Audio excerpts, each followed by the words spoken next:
Welcome back, campers. That's Genevieve. That was Kaitlyn. And we are on to episode 90. Oh my gosh. And unfortunately, still have to talk about Dennis. Ugh.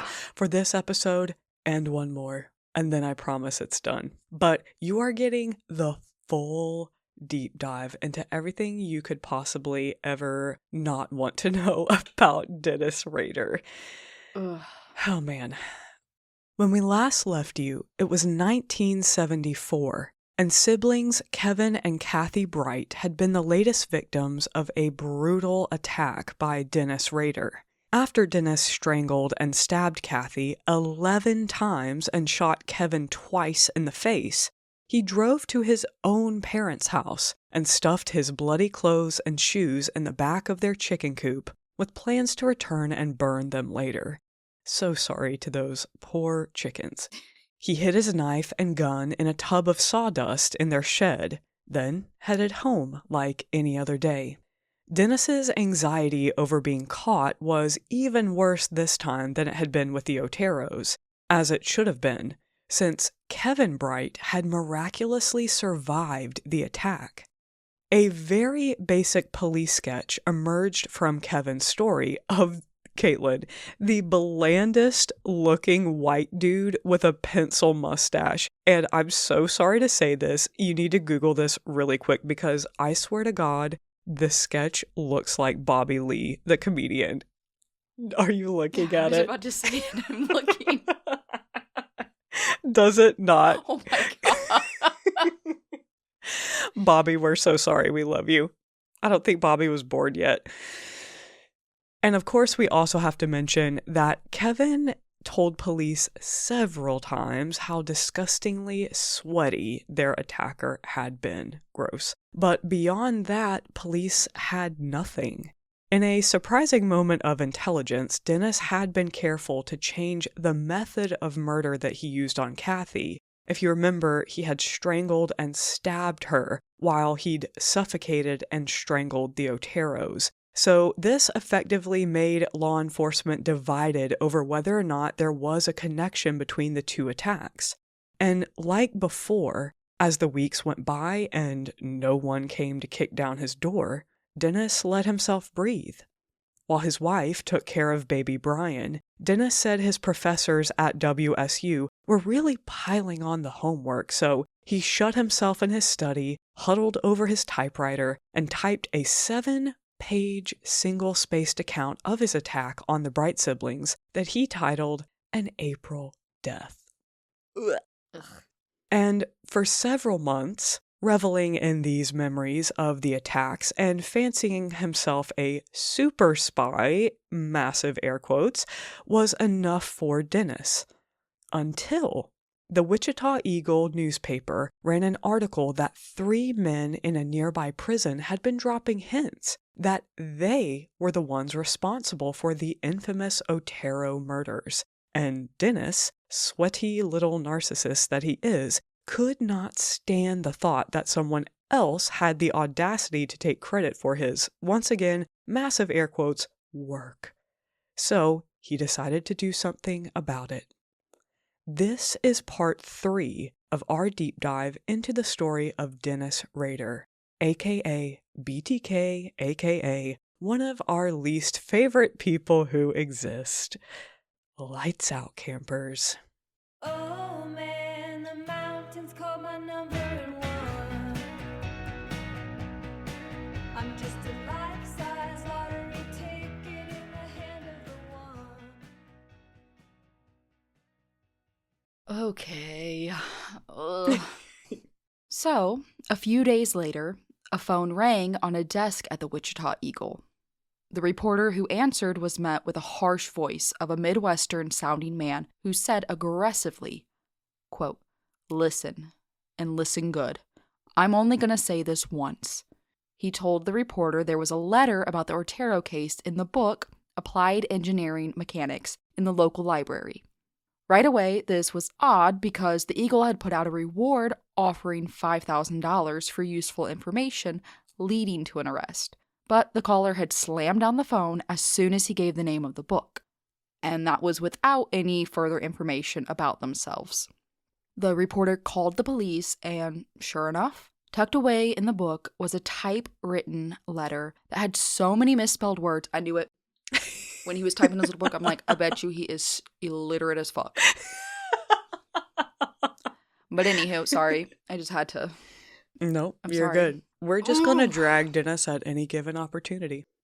So the letter had so many misspelled words, the police figured the writer either had a learning disability or was going overboard on purpose to disguise their voice. I think that the Zodiac did that as well. A lot of bizarre misspellings, and they were like, are you just actually at a first grade reading level, or are you doing this on purpose? Ugh. Just weird. The first line of the letter read, I write this letter to you for the sake of the taxpayer as well as your time. Sorry. Sounds like a riddle.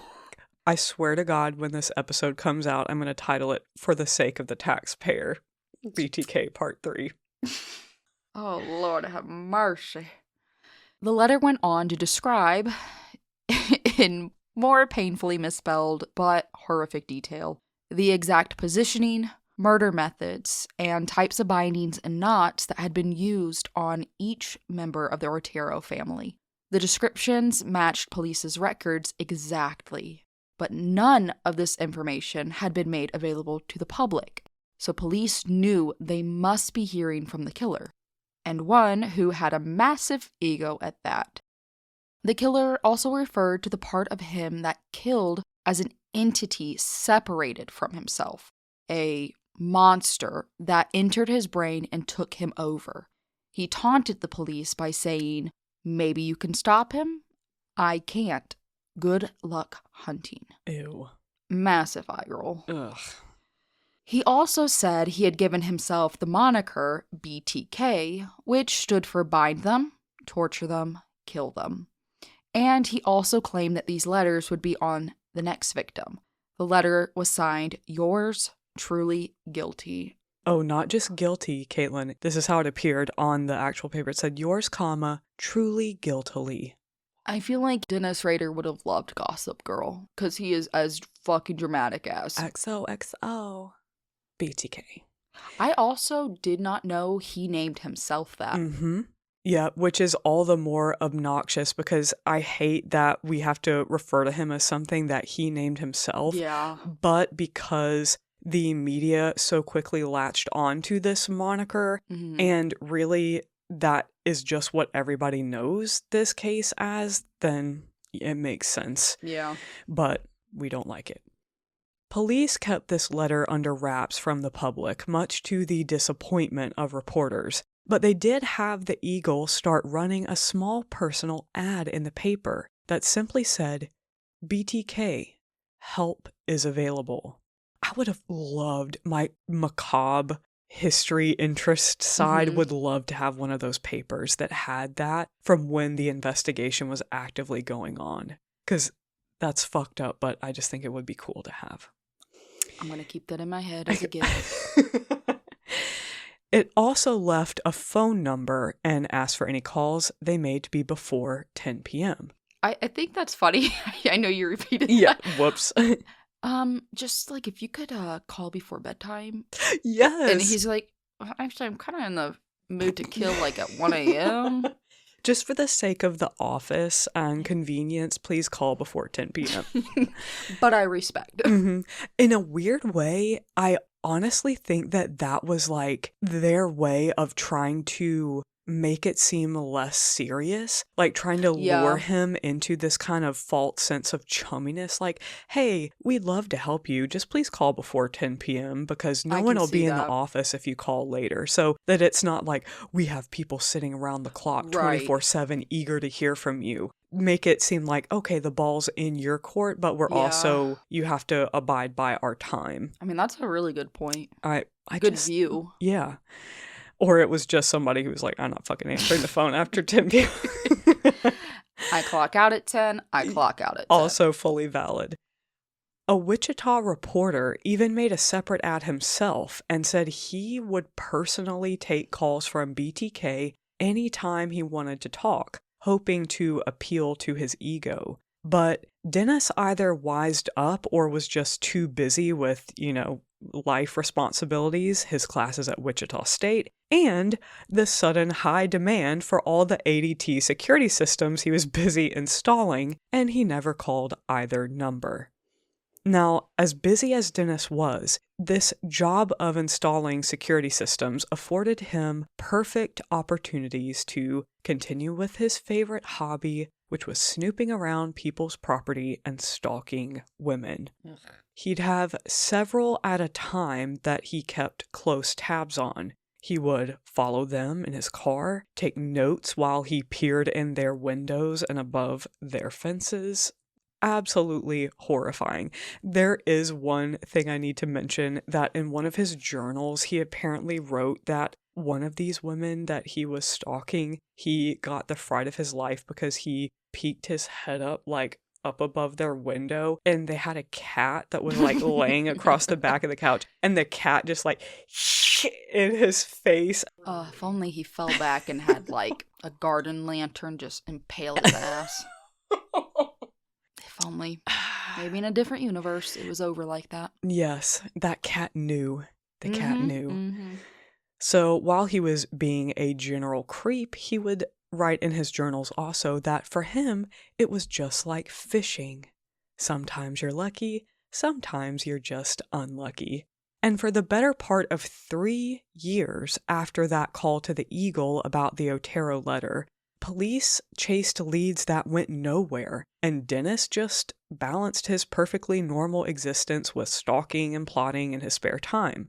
Most everyone who knew Dennis said he was a great dad and doted on his wife Paula. He held doors open for her and helped her with her coat, and people found it really sweet how his usually stern voice grew warm with affection whenever he spoke about her. And yes, that is sweet, but it also makes it even weirder that Dennis then wrote in his journals during the same time how frustrating it was to have to be married and be a dad and to have to be home at a certain time every day so that his wife wouldn't become suspicious, and that all he wanted to do was stay out trolling until 3 or 4 in the morning in peace. And that is so, I don't know why that is just so chilling to me, that it is you truly have these different facets of you that you just bring to the front and one goes to the back so that you can allow what you want people to see. But this is worth mentioning because it just goes to show you that people who think they have their inner world under control, their dark inner world, it always is going to come to the surface. Yep. No matter what. And during this time, there was a brief interaction that Dennis had with a former college friend who called him up one day and was just like, "Hey, Dennis, I haven't seen you in a while. Let's catch up and go get breakfast and just chat about life. I just want to hear what you've been up to." And over the phone, Dennis was like, "Yeah, sure. Let's meet at this diner at this time." And the friend said he showed up. It was in the evening. They agreed to meet after work.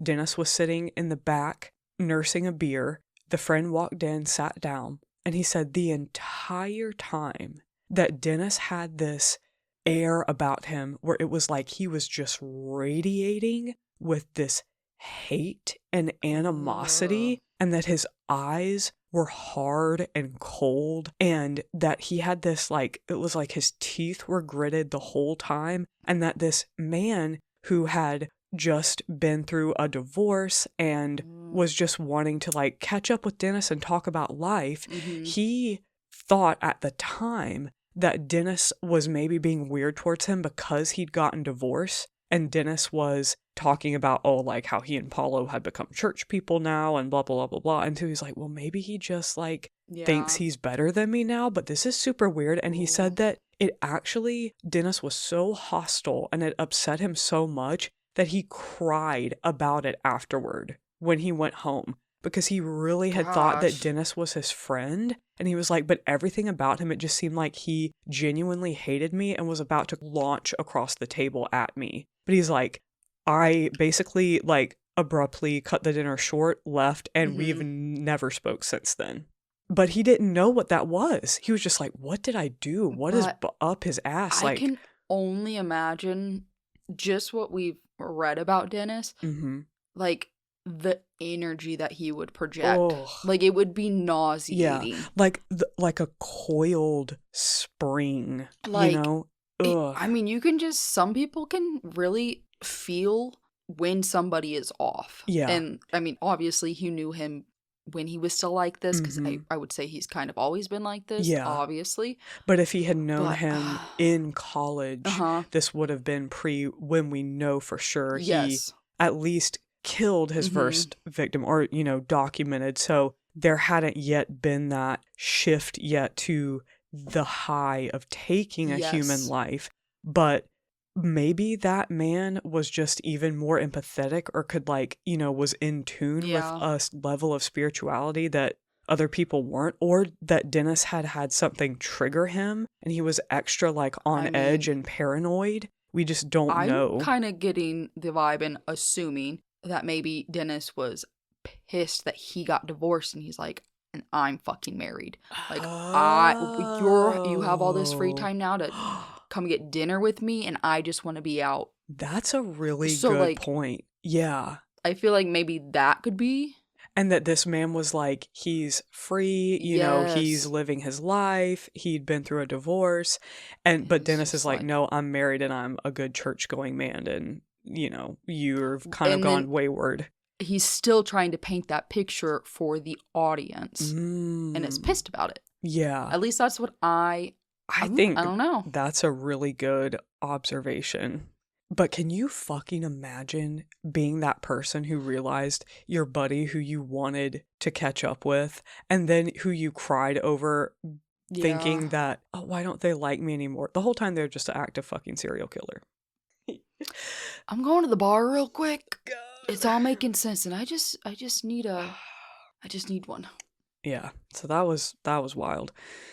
But yeah, that was right in that 3-year time period, Ugh. right after the Kevin and Kathy Bright attack, before his next attack, where he was riding that high, trolling, stalking, being a little paranoid, but also being like, Mhm. wait, nobody's got me. So- Right. Ugh. So, on St. Patty's Day, 1977, about 3 years after attacking the Bright siblings, Dennis was on his spring break from WSU. Paula was at her secretary job, and a St. Patrick's Day parade was in full swing downtown. Dennis packed tape, cords, a gun, and plastic bags in a briefcase and dressed himself up in a tweed jacket, nice shoes, and dress pants. Before he left his house, he slipped a photograph of a young mother with her little boy into his pocket. He planned to use the photo to make people think he was a detective out looking for missing persons. Ugh. Gross. His first stop was a house at 1207 South Greenwood Street. He'd been carefully stalking the woman who lived there for weeks, and he decided she would be the ideal victim. He strode right up to the front door and knocked, but there was no answer. He waited a moment, then knocked again. Still no answer. He thought about breaking in, but in the end decided he did not want to risk damaging his nice dress clothes. Okay. But that was okay. He had given himself several backup victims nearby if this one didn't work out. He started walking towards the next house, which was just a block away. And this was the home of college roommates Cheryl Gilmore and Judy Clark. Cheryl's 16-year-old sister, Karen, also stayed there a lot, but Dennis was perfectly fine with that. Ugh. He had first spotted Cheryl at a local college bar named Blackout. How creative. God. Oh, and it even gets better. Oh my gosh. Oh no. She had been having a few drinks while she danced with the boys, and she really seemed to be enjoying herself. So naturally, Dennis figured she was a loose woman and deserving of any negative attention that she might invite on him, on herself. I can't Okay. even. Ooh, Ugh. I hate him. Mm-hmm. I think he is on the short bus. I think he is. He titled all the notes he'd taken while stalking Cheryl, Project Blackout. Okay. Babe, that is equivalent to me naming my stuffed frog, Froggy, my stuffed rabbit, Rabbit, It truly my is. stuffed squirrel, Squirrely. Like, It truly is. get creative, babe. Also, Project Blackout seems like a better name for the bar itself than just Blackout. It does. For a college bar, Project Blackout. Gosh. Fuck off, Dennis. Truly. Just 2 doors down from Cheryl and Judy's house, 24-year-old single mother Shirley Vian was not having a very good St. Patty's Day. She and her 3 young children were stuck at home with the flu, and Shirley was doing her best to just get them all through the day. At around noon, everyone was hungry, so Shirley called Dylan's grocery store 1 block away and asked if they would be on the lookout for her 6-year-old son, Steven, because she was going to send him up to buy a few cans of soup. The little boy bought the soup at Dylan's, but when he got home, Shirley realized it was the wrong kind, so she had him run back to get the one she knew everyone would eat. Steven, his mission correctly accomplished, was literally just a few yards away from his front door when a man dressed in a tweed jacket and carrying a briefcase stopped him on the sidewalk. Just real quick, I'm so sorry. For anyone out there, no more kids die. I just want to put that out there because as soon as I mentioned a 6-year-old, I know if I would have heard that, I would have been like, Skip. But just Okay. wanted to throw that out there. We do not have to hear through Dennis ending the lives of any other innocent children. Innocent adults, yes, but yeah. Okay. Steven lives. Ooh. Continue, sorry. The man pulled a photograph out of his pocket and asked Steven if he recognized the little boy or the woman in the picture. Steven had said no. The man asked him if he was sure, and Steven said yes. He's like, yeah, I'm pretty fucking sure I don't know. Like I said no. Yeah. I'm Weirdo. 6, I'm not stupid. Weirdo in a tweed jacket. Something about the man seemed Off is putting it off. kindly. Yeah. And so Steven hurried away. Good job, baby. Good Mhm. job. Just before Steven stepped inside, he looked back down the street where he'd left the man and saw him staring directly at him. No. Steven hurried inside and ran to crawl into bed next to his mom. Outside, Dennis Rader slipped the photograph of his own son and wife that he'd shown Steven back into his pocket and headed towards the front door of Project Blackout's house. I can't. Oh my god. His own son and wife. But, once again, Dennis's firm knock on the door was met with silence. He still had several more houses on his list that he could try. Houses that he considered ideal victims. But in a moment of sheer impulse, Dennis abruptly strode the 2 doors down to the house he'd just watched Steven enter. He'd not so much as laid eyes on Shirley or her children before. Ugh. I've never wanted to time travel and kill somebody so bad. Slow down, I'll shoot Dennis out the window.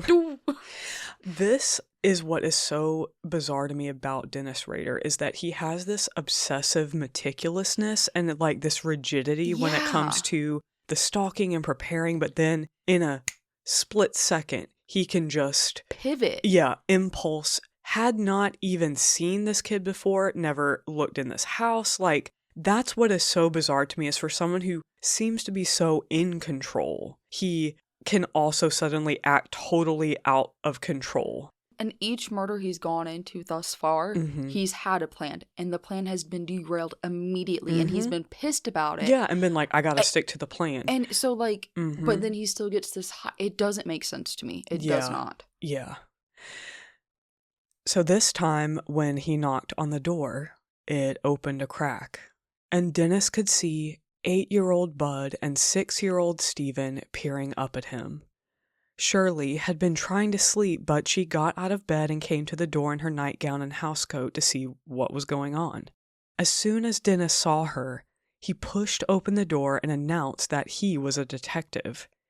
He pulled out a business card and at the same time stepped forcefully into the house.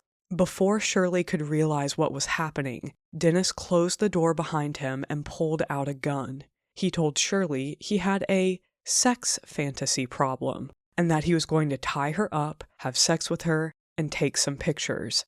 And because he's such a nice guy, he reassured her that, quote, it would not be a pleasant thing, but everyone would be okay. He started walking around and pulling down the shades in the house, and a panicked Shirley tried desperately to talk him out of it.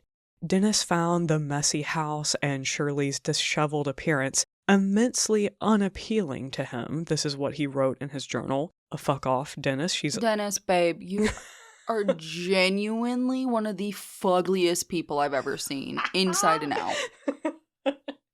And this woman has the flu, and so do all of her children, so... Get fucked. Mm-hmm.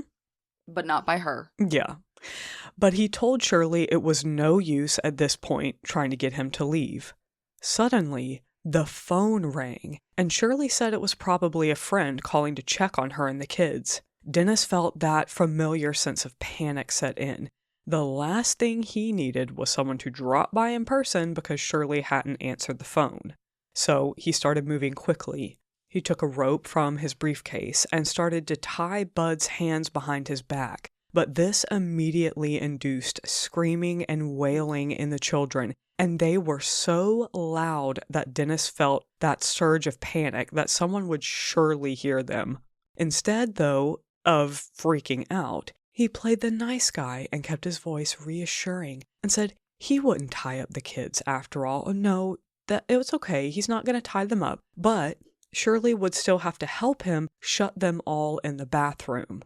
Now, this bathroom had 2 doors on either side that opened outward, so Dennis tied up one by stringing a cord tightly between the doorknob and the sink, and then he ushered 8-year-old Bud, 6-year-old Stephen, and 4-year-old Stephanie inside. Then he tossed a few blankets and pillows and toys in after them. He shoved Shirley's bed up against the other bathroom door to barricade it and began wrapping black electrical tape and cords around her hands and arms. Shirley, because she's sick and probably sick looking at Dennis's ugly face, vomited all over the floor, and Dennis, being the nice guy that he is, went in the kitchen and got Shirley a drink of water. Then he continued wrapping more electrical tape around her ankles and legs and taping them tightly to the bed railing. Shirley kept trying to talk Dennis out of what he was doing, but it was like she was talking to a brick wall. He did not even acknowledge her. Again, the ring of the phone blared from the kitchen, and the children burst into screams like they could somehow get the person on the other end to hear them. Bud kicked and pounded on the door, yelling at Dennis to leave his mother alone, and said he was going to break the door down. Dennis had hoped to take his time and enjoy killing Shirley, then each one of the children one by one, like he had with the Oteros. But he feared the children breaking down the door or someone just popping by was now a very real possibility, so he was going to have to change his plans. He yelled back that anyone who came out of the bathroom was getting their head blown off. And with a plastic bag, a cord, and her own nightgown, Dennis Rader strangled Shirley Vian and, we're so sorry, pleasured himself while her children screamed and pounded on the door. When Dennis was satisfied that Shirley was dead, he stole 2 pairs of her underwear from the dresser and fled. But, miraculously, he left all 3 children alone. Why is he still alive? Why is he allowed to still find pleasure in life? It's moments like this where I genuinely want to become one of those crazy, nutty people that is an advocate for concealed carry literally 24/7. Like, so many of these incidences, gun, dead. I just and I know that's not the answer, and I know, like, I'm not even pro-death penalty. I'm not anti-death penalty, but, like, a case like this, why are you still alive? You have been proven to be a psychopath. The pictures are out of your nasty little fantasies and your nasty little doings. Like, you're not needed for society. Yeah. You're not needed. You're not, you're Oh my gosh. The frustration that I feel that he truly is just a blundering idiot and has gotten away with what he has for so long. Because I think that the police, while I genuinely believe they're doing the best they can with what they have to work with, forensics is horrible at this time. It's Yeah. right on the cusp of getting better, but it's still horrible. There's no video cameras. There's no, touch DNA, nothing like that. Dennis isn't in the system anywhere. It's completely out of left field, happening in a town where this type of killing genuinely doesn't happen unless it's like domestic violence or gang related. And so it's just beyond their realm of expertise to even know where to begin. And I think he thinks he's being smart, but somehow his bumbling is what's throwing them off his track. Somehow. It just He's just falling through the cracks. But fuck you. Not only took and traumatized these children, you killed their mother. Ugh. And now I can't even imagine what their life was after immediately like that. I mean, single mom, were they placed in the system? Were they separated? And now Yeah. this Steven, this poor child, Ugh. has to believe that he is the reason why. Yeah. And I must continue because Genevieve wrote my name in front of this paragraph, so it's my turn to speak. So I must. Take us away. Several minutes later, the crash of a window breaking rang out from the Vian's house. Bud had managed to smash the small window of their bathroom, and it was just barely big enough for him and Steven to shimmy out. The brothers tore around to the front door of the house and burst into their mom's bedroom to find her tied up on the bed as Dennis had left her, unclothed and motionless. A few moments later, Wichita police officer Raymond Fletcher, yes, our very same Fletcher who first arrived at the scene of Kathy Bright's murder, was radioed about a homicide on South Hydraulic Street. I love Fletcher. Fletcher, remember, he's the one that had his gun pointed towards the back of the house, thinking there might be an assailant with one hand while he's comforting, yes, Kathy with the other. Truly a fucking badass. A neighbor of Shirley's ran out waving his arms at Fletcher's police car and said that two little neighbor boys had ran to his house screaming that their mom had been hurt. His wife Sharon ran with the boys over to their house to find 4-year-old Stephanie crying in the living room, followed by the horrifying scene in their mother's bedroom. Officer Fletcher felt for a pulse on Shirley's throat, and he thought he detected a faint twitch, so he yanked off the bindings around her head and began performing CPR. When paramedics arrived, Fletcher had the forethought to instruct them not to damage or discard any of Shirley's bindings. He's kind, he's smart. What's he look like? Oh, I'm just Jake Gyllenhaal. Oh, just Jake. You have a seat at the table. In a biopic of the life of BTK, we have our first casting assignment. Fletcher as Jake Gyllenhaal. Okay. Mm-hmm. Okay. And he has a much more prominent role in the feature film. Okay. Dennis gets 5 minutes of screen time. Fletcher gets... It just needs to be literally about the victims and Fletcher. Yes. BTK can be played by a turd. A literal turd. A turd with googly eyes and a tweed jacket. And the mustache. No. Just a single hair in the turd pile. Oh, and the mustache is made with, like, clipped nose hairs. Like, it's just something vile. Stunning. Ugh. And the eyes are crossed or pointed in 2 different directions.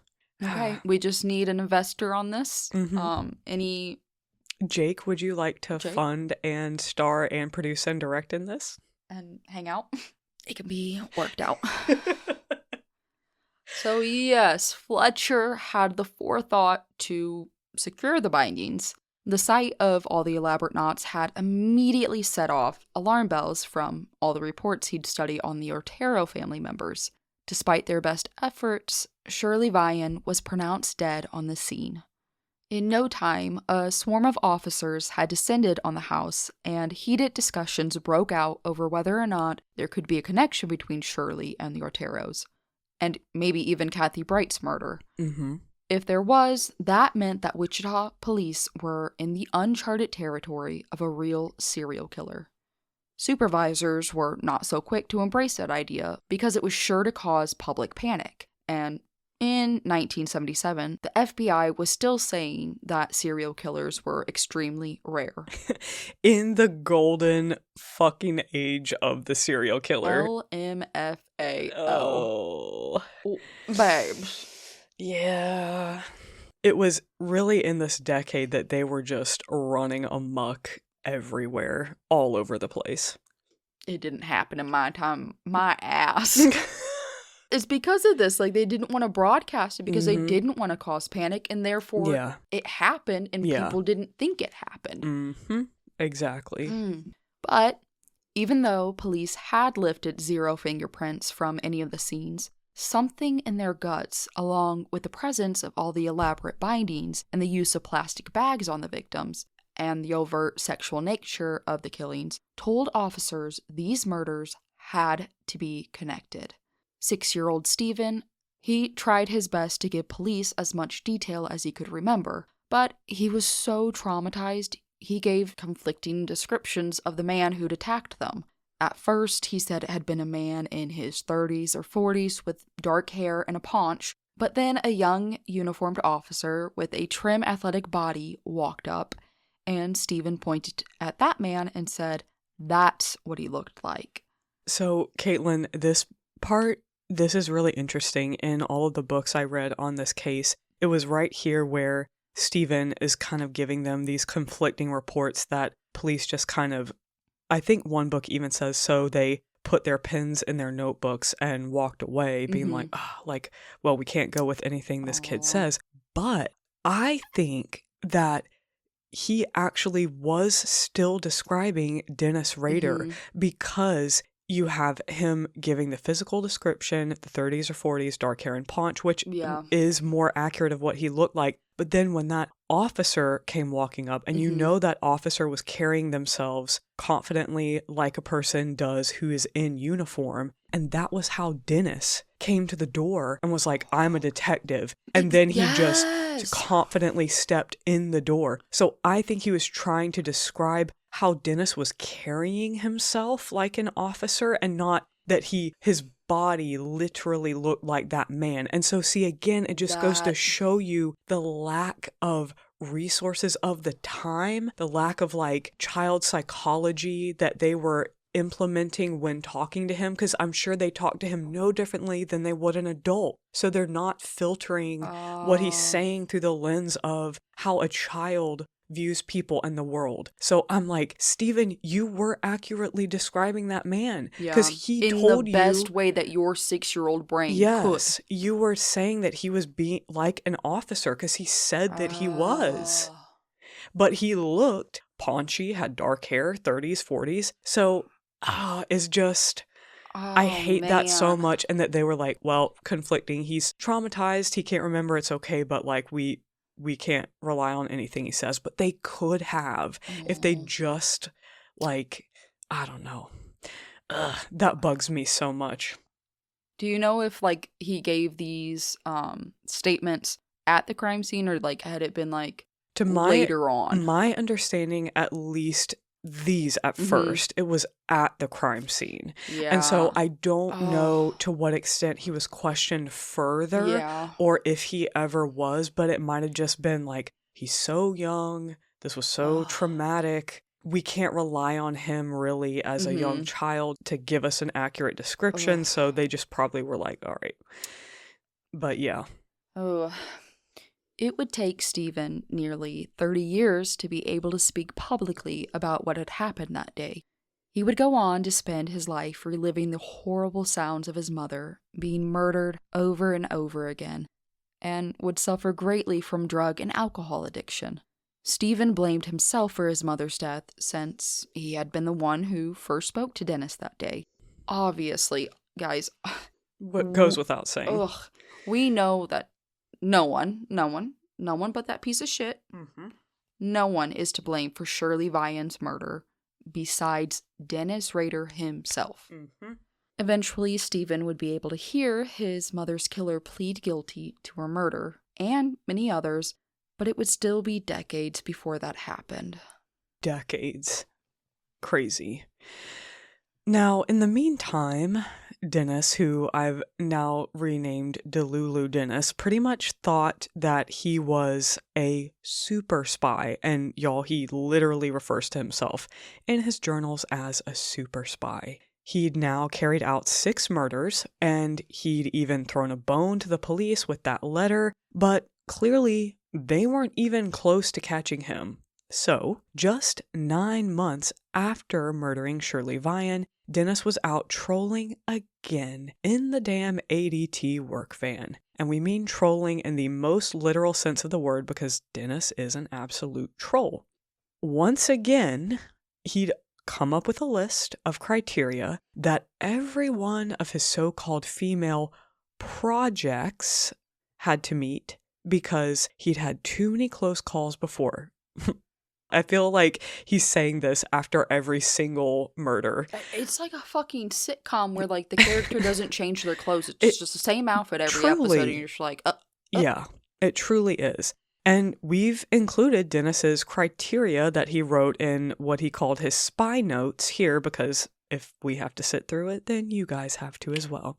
So first off, one of Dennis's possible projects had to be, massive air quotes, cute and, quote, of the right age. He never specified what exactly that was, but they just had to be cute and of the right age. Okay.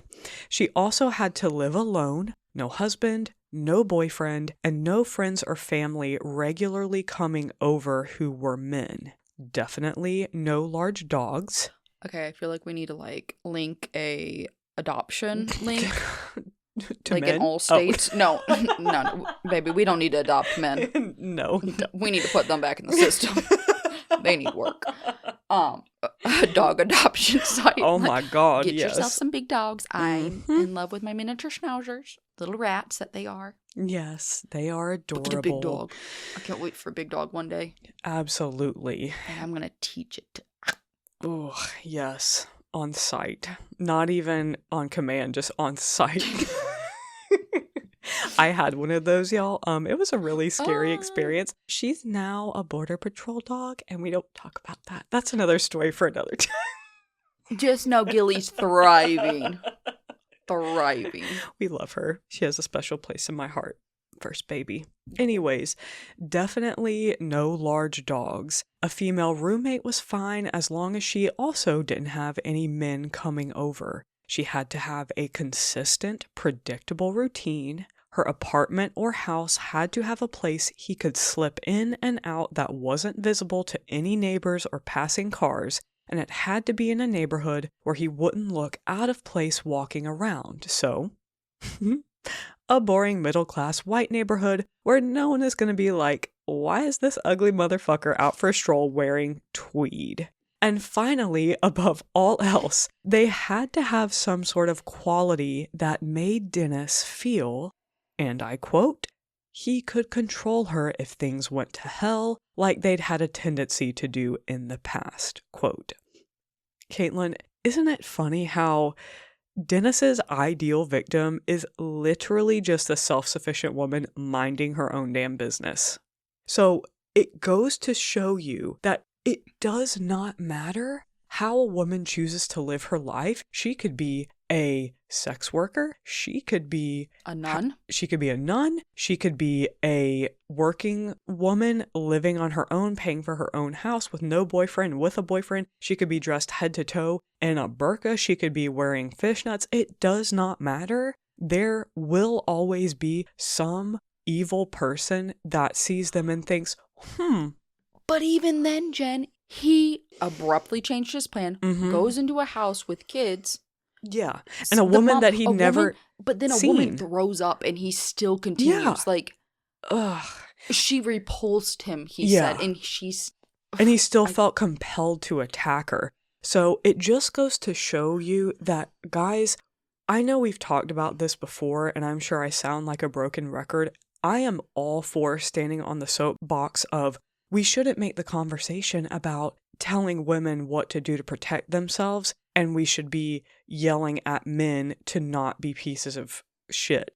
I Well, agree yes. with that. There needs to be laws, there needs to be reforms, harsher punishments, yada, yada, We yada. need to start talking to men Yes. about emotions and Yes. start reprimanding them at a Mhm. younger age. Yes. go on, Raising sorry. raising boys to be better men, but there will never not be men who do not care how many PSAs there are, how much therapy there is, how many resources there are. So we have got to be vigilant and be the type of people who expect the worst. And that goes for women as well. Like, Yes. women can be just as Oh, predatory. 100%, 100%. But And don't walk around, and I'm not saying assuming can't- that you are going to be a victim. Don't have a victim mindset. Have a, no, you want to look twice at me, you're going to come at me, you're Yeah. going to wish you hadn't.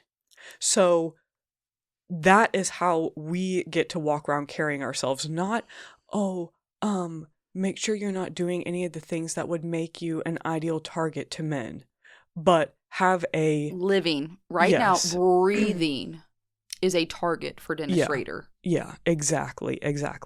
So that being said, when we see how someone like him thinks, where he's Mhm. looking through this list, there are things that we can learn from this. Mhm. And on TikTok, on Instagram, I see girls all the time who are like, I live alone, and these are the things that I do Mhm. to make myself, to protect myself, to make sure that I am not an easy target, because we can scream at men all we want to say, stop being pieces of shit. Yeah. Is that going to do anything? No. No, So, because if somebody's a piece of shit, mhm.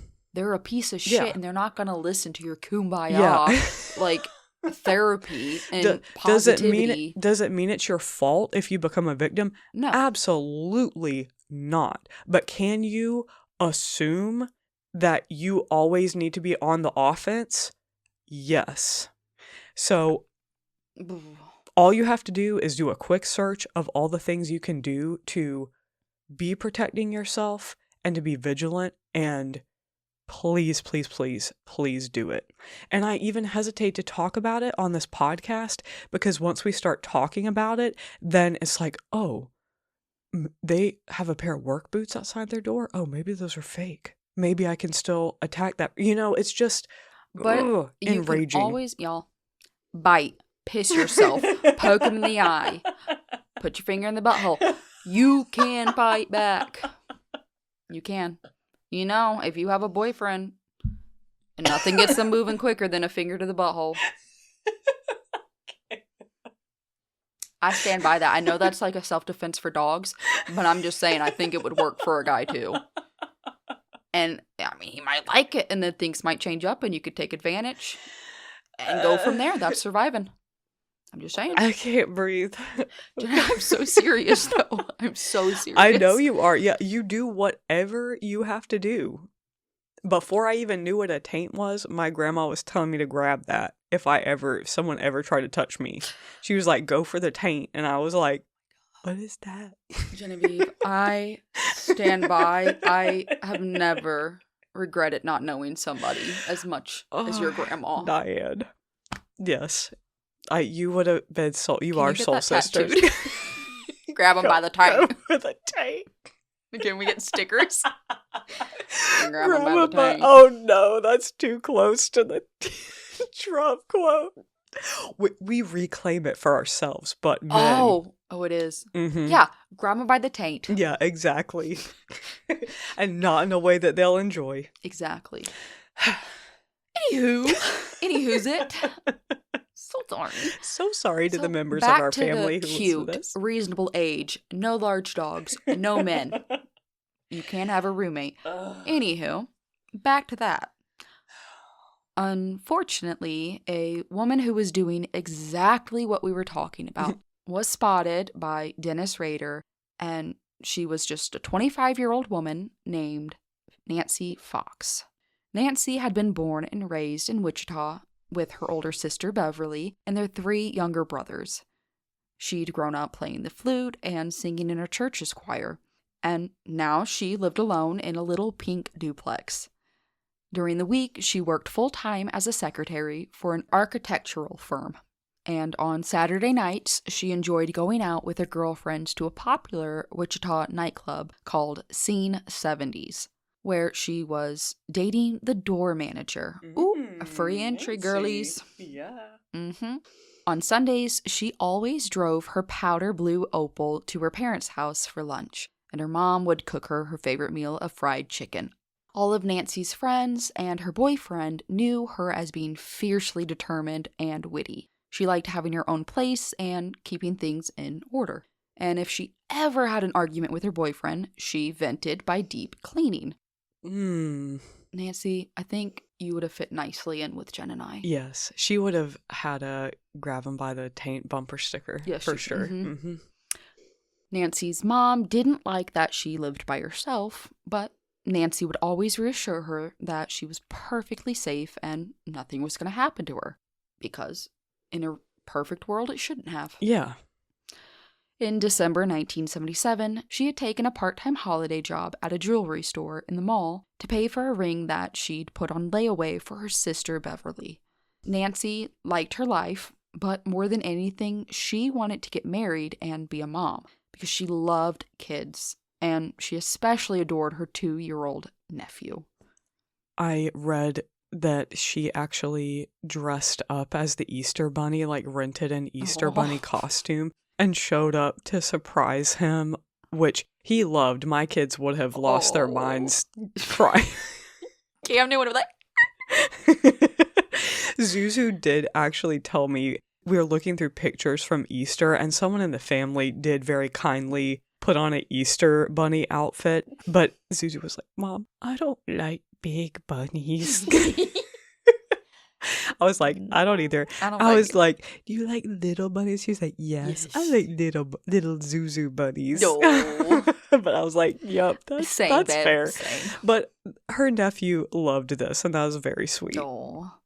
So, of course. Back to the shit show. Dennis first spotted Nancy while trolling through her neighborhood in the ADT van as she was walking from the front door of her duplex to her car. He liked how nicely put together she was with her hair and makeup done, and her classy outfit with a little silk scarf tied around her neck. So he followed her to both her jobs, then home, then took his time finding out her name and everything he could about her by going through her mailbox. That is right. Federal offense. Straight to jail. Skip go. God, what if somebody had just happened to drive by and see him rifling through her mailbox and he got arrested? Oh, the beauty. Dennis showed up at the mall jewelry store and made a big show of taking his time choosing something to buy from the case in the front. All so he could get glimpses of Nancy while she worked in the back room. He stalked her for weeks and determined that she, more than anyone else he'd encountered before, was his perfect project. Especially because her duplex was on an isolated lot and the other half of it was empty. He named Nancy Project Foxtail. Ugh.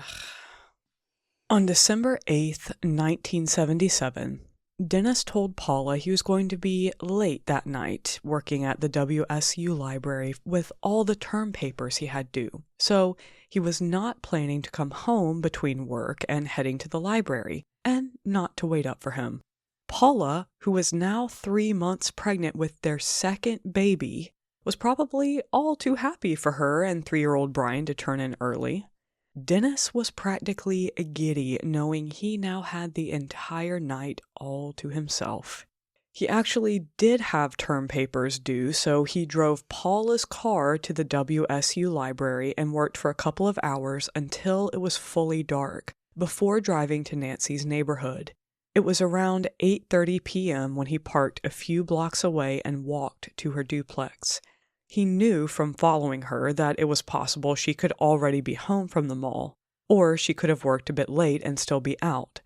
So his plan was to knock on her door, and if she answered, disarm her by saying, "Oops, wrong apartment, I was looking for Joanne." Then he'd open his jacket so she could see the pistol in the holster against his side, and, as he wrote in his notes, provided she didn't, quote, go apeshit on him, he'd barge in. And to that I say, all you campers listening, always go apeshit. no matter what, whatever you have to do, go Hiss. ape shit. Literally bang on your chest like King Kong. Mhm. Growl. Start speaking in tongues. Mhm. Start the whole like Shrek one script. I'm all alone. The second he said, oops, wrong apartment, go ape shit. The second you hear the knock, go ape shit. Jen, literally the other day, I think it was yesterday, I was deep cleaning and I thought I heard a like the doorbell ring, and it's the new house and I've never heard the doorbell ring.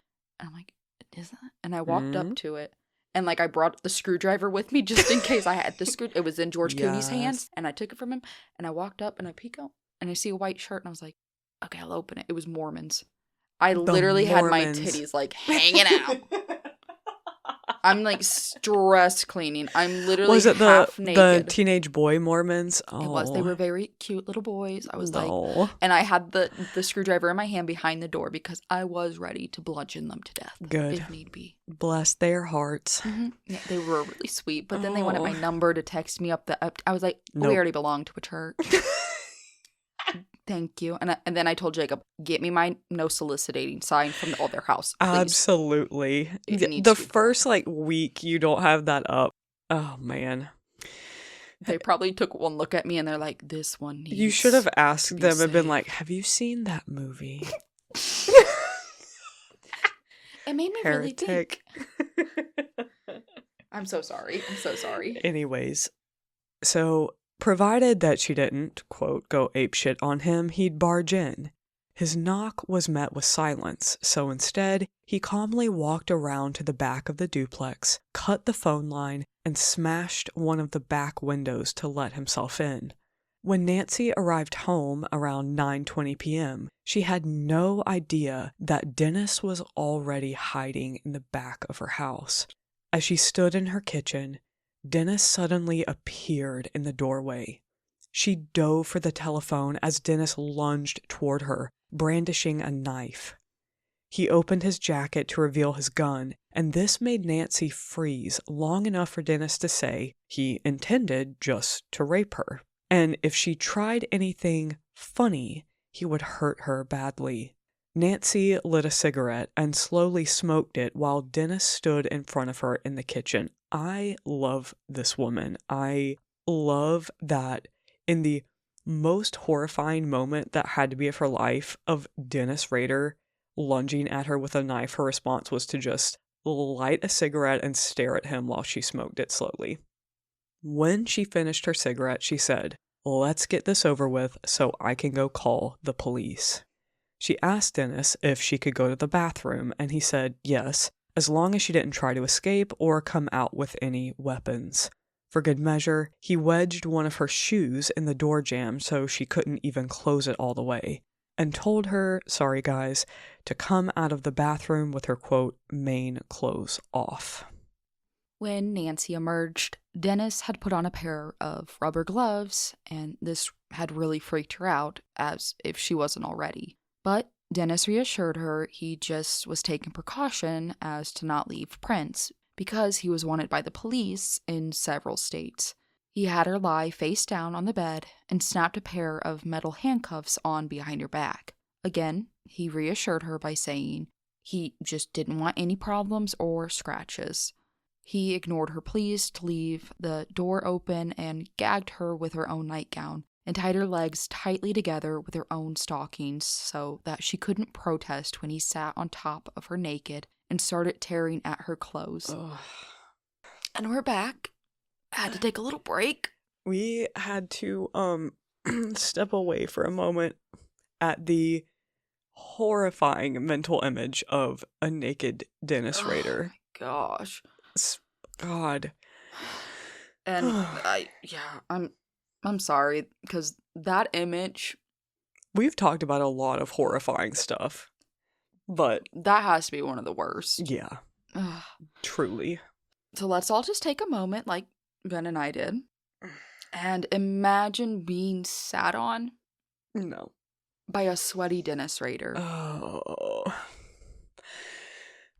For Nancy's sake is the only reason why I'm allowing myself to imagine that. And that is what makes this next part all the more amazing. It makes me love her even more. And with that, Nancy, being the badass that she is, managed to lift her wrist up behind her back and dig her fingernails into Dennis's ball sack. She literally did the Diane, grabbed him by the taint. Yes, Nancy. Ooh, I just wish they would have exploded like crushing a deviled egg.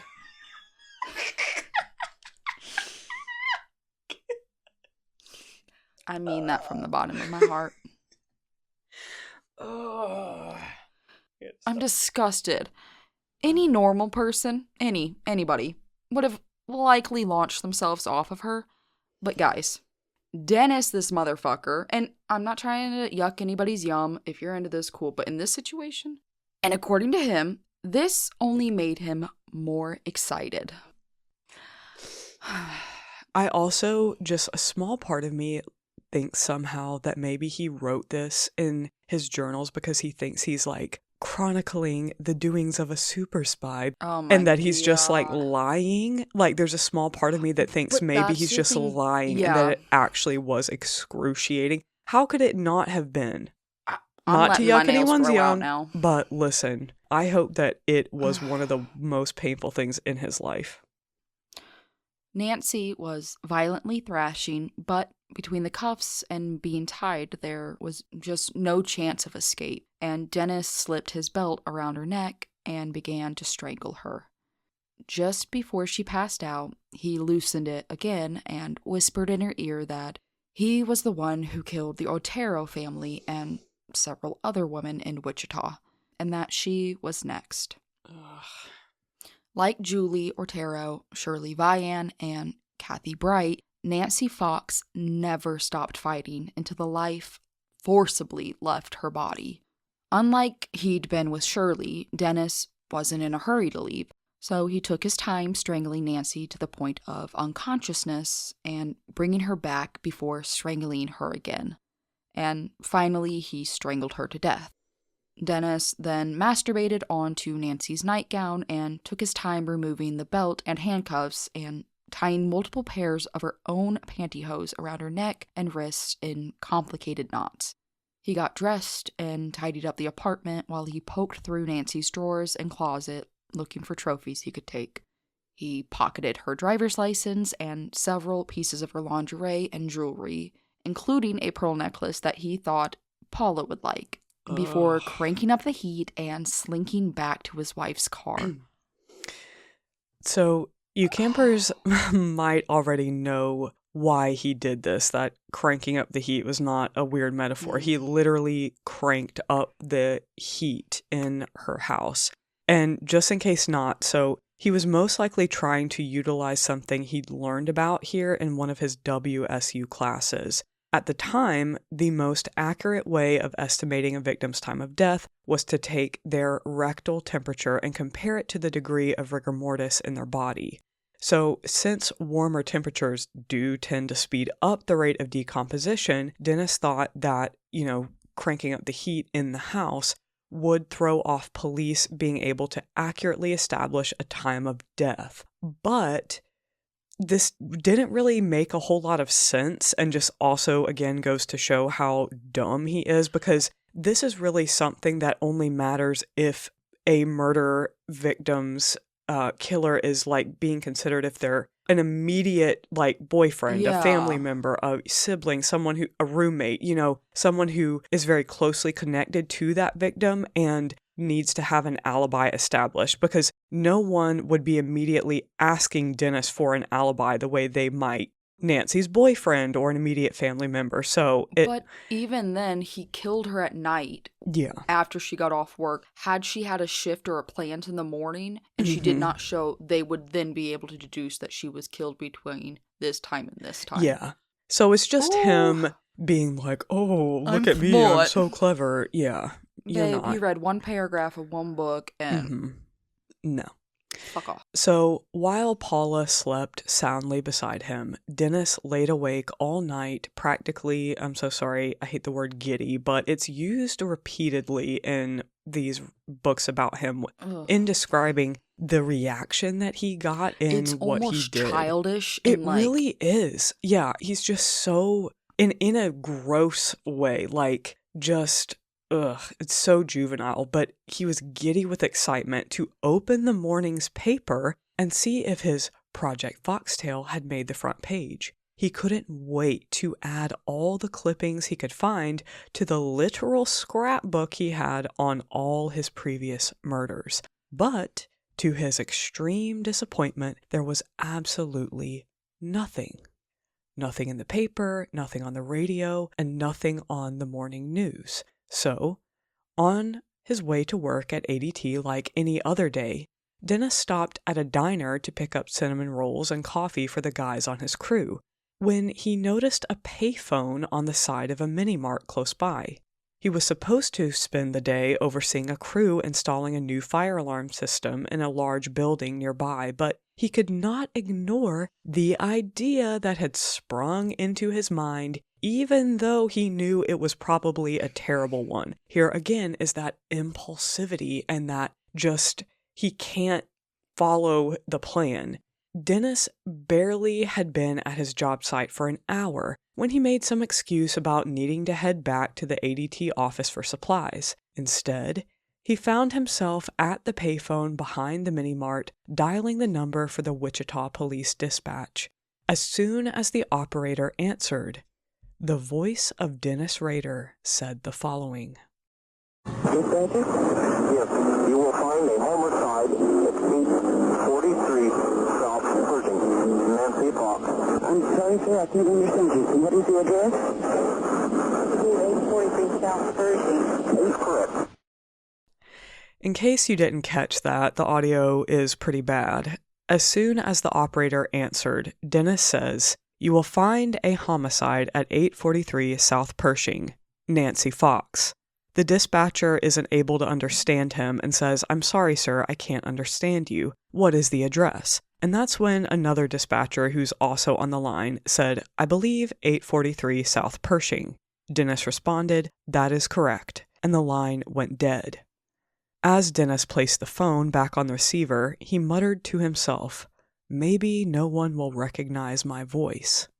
But, oddly enough, just a few nights later, as he sat watching the news with his wife Paula, the now infamous 911 call that we just played for you had been all over the news the last several days, and it blared from their TV. And Paula went, "Hey, he sounds just like you." Dennis would later write in his journal that his panic skyrocketed. I can only imagine he was sitting in a puddle of butt sweat. And he froze, but the news kept going, and Paula kept chit-chatting. So he was like, "Oh, thank God. It was just an offhanded comment." Kaitlyn, that gives me chills. Like, my entire body is alive with chills right then as how close she came. And it seems so cheesy. Like, if it was in a show or movie, you'd be like, that's a little ridiculous. But no, it literally happened. I would have trust issues if I heard somebody fart. I'm like, "Jacob, that kind of sounded like your fart." And he just looked at me like, I would be like, "No, but seriously, did you just fart? Because that sounded like your fart. Like, did you?" Oh my God. Is that, like, I could not let this go. I would be, Oh my God. But So that's me. Yeah, Ugh. same. That phone call would haunt Dennis for years. He really wished he hadn't done it, and it made him incredibly paranoid that one day someone was going to recognize his voice and it would be all over. But no one, aside from literally his wife, who it was like she realized it but didn't realize it, ever did. During this time, Dennis wrote in his journal about how he felt like he was living the life of a spy, always undercover and always making sure his massive air quotes hidey holes with all his mementos were undiscovered. And we're about to wrap up for this particular episode. We have one more to go, and we promise you will not have to hear about Dennis Rader anymore. But there's one thing that he was really into that we haven't really talked about yet. And Kaitlyn, I've saved it for the end because we just need to be able to end on a note yet again of making fun of Dennis Rader. And I don't know how this man had the time to get up to all the shenanigans that he got up to. But now is a great moment to bring up yet another one of his hobbies. In addition to the stalking and the trolling and the note-taking and the writing, his weird poems and letters and whatever he was doing, we're so sorry. Dennis had a thing for, as you may have heard, the practice of autoerotic asphyxiation, where this is basically where someone puts a rope or a cord or, really anything around their neck, and the idea is that you cut off your airway to the point where you are about to pass out, and that increases sexual pleasure. And there's something with like how your brain, I'm sorry, I don't quite know the science behind it because it's not my jam, but it releases this sense of euphoria that heightens an experience of orgasm. And it's actually the moment that you're getting close to passing out or going unconscious that your brain releases this like rush of almost like a high. And would that not just be adrenaline for your body reacting to like kick into gear?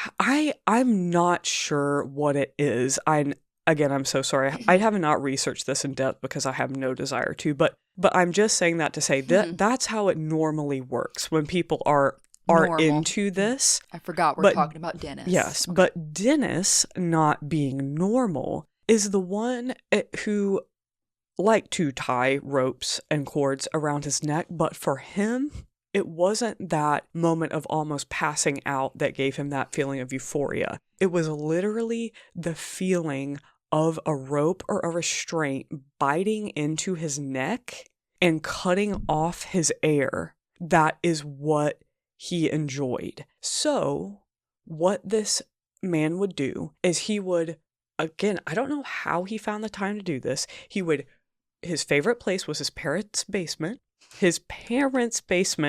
Because he said it reminded him of a medieval torture chamber because it was dark and moldy and dank and unfinished.